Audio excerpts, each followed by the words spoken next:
Hello friends, I'm making a video about creativity, and this has come from in the YouTube inspiration section. It gives you ideas for what you can make videos about, because it knows what videos you've seen before and it knows what videos your viewers have watched, and sort of combines that all together and says, try this.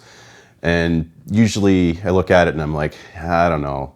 But this one idea came up called Unlocking Creative Flow, Production Habits Beyond the DAW. And I was like, yeah, I've got some ideas about that. So I did sort of tweak it, because Production Habits Beyond the DAW, I'm now doing like songwriting with and without the DAW, because that's sort of more specifically what I can talk about, and I sort of have concrete ideas that I've developed over the years. So because this is a more sort of complicated thing for me to talk about, I had to write it down, and I don't normally write things down. I usually just improv, but so this is going to be like a bit of both. So I'm going to read from my little iPad here some stuff, and then sort of break off from there and give you some actual specific examples of what I'm going to try and communicate. So basically, after many years of making music, I've figured some things out. What I'm going to say is based on my experience and may not work for everyone, but I think I have some useful insights. Modern DAWs are incredibly powerful, and they can do almost anything you can imagine, but they also are distracting from the basic function of just writing a song. I'm not saying we should avoid the DAW for songwriting, but there are specific ways you can use it that are very effective. We tend to have two brain modes. This is something I feel very sort of passionately about. There's like creative and analytical. So when I'm trying to write music and I'm using a DAW, it's very easy to get sucked into the analytical side, and I can lose the momentum of my creative energy. And I think that looking at a computer screen is inherently analytical, and I've struggled with this for years. So over time, I've developed ways of dealing with this. I find that I'm most creative when I'm not trying too hard to make something good and judging every note I play. When I'm just messing around and having fun is usually when I get ideas. It's easy to psych myself out by expecting something to happen right away. And I've found that if I just jam for a while and enjoy the feeling of playing music, that's usually when things start to happen. So I think it's important to note that writing a pop song or a rock song is very different than creating EDM or hip hop. So I'm going to sort of show the two different sort of categories there. For pop or rock, I try to hold off from producing a song until I have a solid idea for feel, melody, and some lyrics. So what I mean by producing is like adding other instruments and sort of laying out all the structure and all that kind of stuff in the DAW, where you're actually recording audio and all that. And once you start going down that road, it gets a bit messy to try and veer off and be creative again. So what can happen is if I just jump right into the DAW, I may end up committing to tempo, structure, instrumentation before I fully realize the song to its full potential, just acoustically, just playing it in the room. If you've already started recording vocals and you want to change the tempo, Logic, the DAW that I use, it has vary speed, and I found that very useful. Because that's the thing that definitely happens, where when I first have the idea, I'm sort of playing and I record vocals and maybe acoustic guitar, and then I realize like, oh, it should be like 2 BPM faster or slower or something. So without having to re-record everything again from scratch, which you probably will do later, but in the moment of just like songwriting and messing around, vary speed is very quick. You just like turn it on and go, oh, it's faster, it sounds pretty good, I can sort of move on and do other things now. And also there were many times when I've been caught in what I call the 2-bar loop of death. When I'm sitting at the DAW, I start recording to a click track with an unformed idea. So I'm going to just show you quickly in the DAW what that can look like. So I've got Logic open, and I've got just a piano sound. So let's say I just start recording a few chords. Then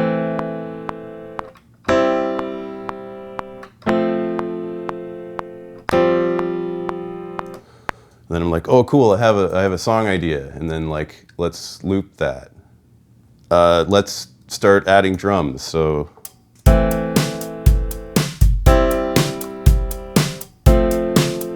And let's add bass.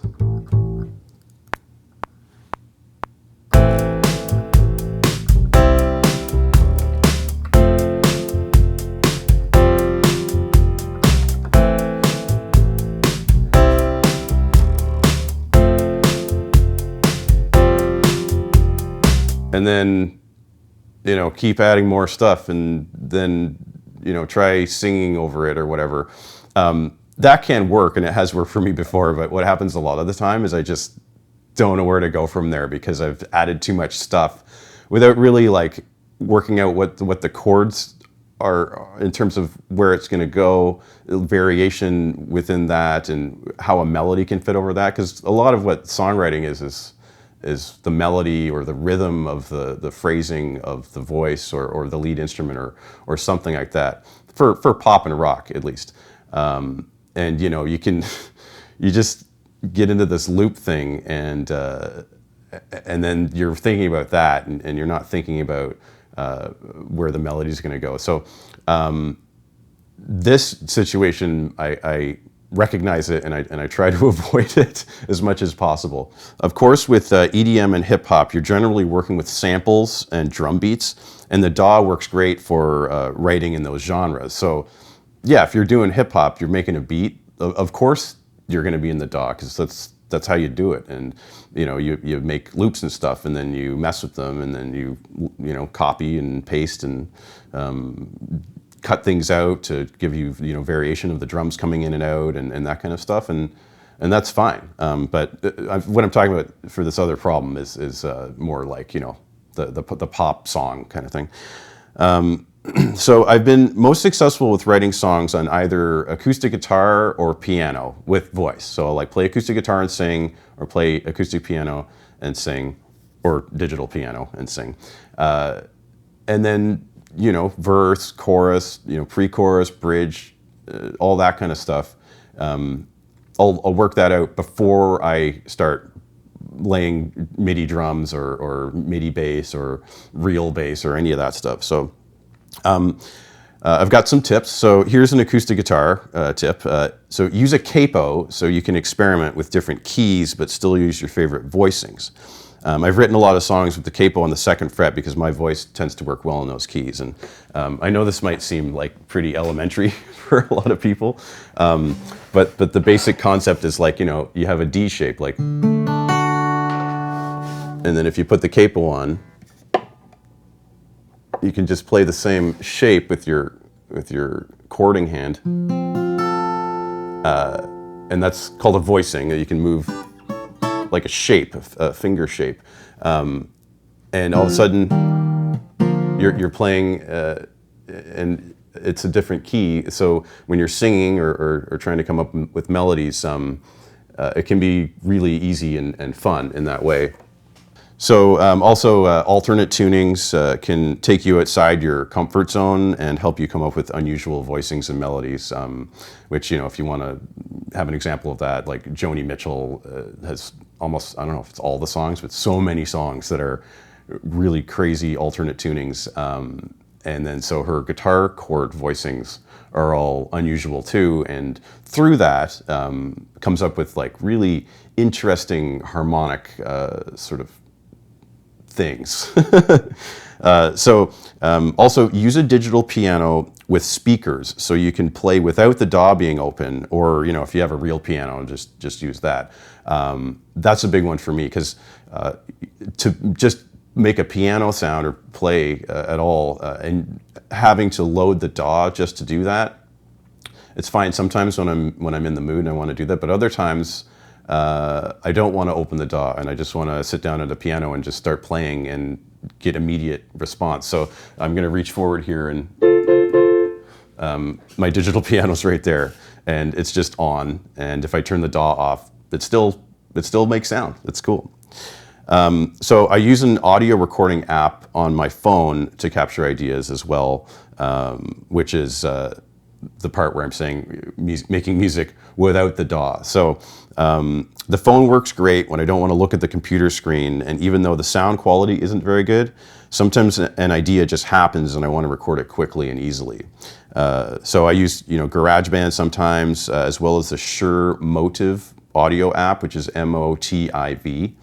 And this is because I used to use Voice Memos, which is a very sort of common, popular app, until I realized that it uses an EQ filter on the audio and makes everything just sound bad. So here is my phone, and it's as easy as just like open the phone, hit the app, press record. It's wonderfully quick and easy. And then I can just start playing my guitar and singing if I have an idea, or I can just sit there and jam and not even know where I'm going and just forget that it's recording and just throw down whatever comes out. Just let it out, So when I do use the DAW for songwriting, I have a very basic template in Logic without a click track. So I'm not recording on the grid of bars and beats. I try to think of it like a tape recorder. And I got this idea from watching the Hans Zimmer masterclass, because he was just, saying, well, I just record stuff and then I stop and then I go back and then I record more. And it's all within the same session. So he's not like closing and opening the sessions and distracting himself with that. He's just like, it's whatever the day is. It's like a diary for the day of whatever ideas you have. And so you play some chords, you play some melody, and then you record a bit more or whatever, and then you can go back and jump around and go like, oh yeah, I like that idea, or like, maybe not that one, but what if I can rework that kind of thing. It's very smooth and again, like takes you in the creative direction and not the technical direction. Because I think the technical direction is like the enemy of creativity in some cases. And I've learned that I'm most creative when I start with as little as possible, specifically like in the DAW. At one point I had a sophisticated template with all sorts of synths and drums and channel strips loaded up. But I think that stifled my creativity because it had too many decisions already made for me. So now I just have 3 tracks: a mic input, a DI for my electric guitar or bass, and a virtual instrument track, just one of each. Okay, so here's my blank template in Logic. I've got the microphone in, and the JDI is my DI in, and then software instrument, which is whatever MIDI virtual instrument I want to use. And I find that this way, it's like a blank slate, and I can just be like, what am I feeling? And just go with that instead of looking at it and going, oh, I've got like, that synth, and I've got like the Oberheim open and whatever in my template. And then I forget that I've got all this other stuff too, because I have dozens and dozens of different synths and different keyboards and different patches within those synths and that kind of thing. And if you are always starting with the same thing, limiting yourself in that way, it's just, I made less music when I was doing that. So I'm going to end this with saying that the modern world has all sorts of mental stimulation coming at us all the time. And I'm going to quote the great Peter Gabriel: turn up the signal, wipe out the noise.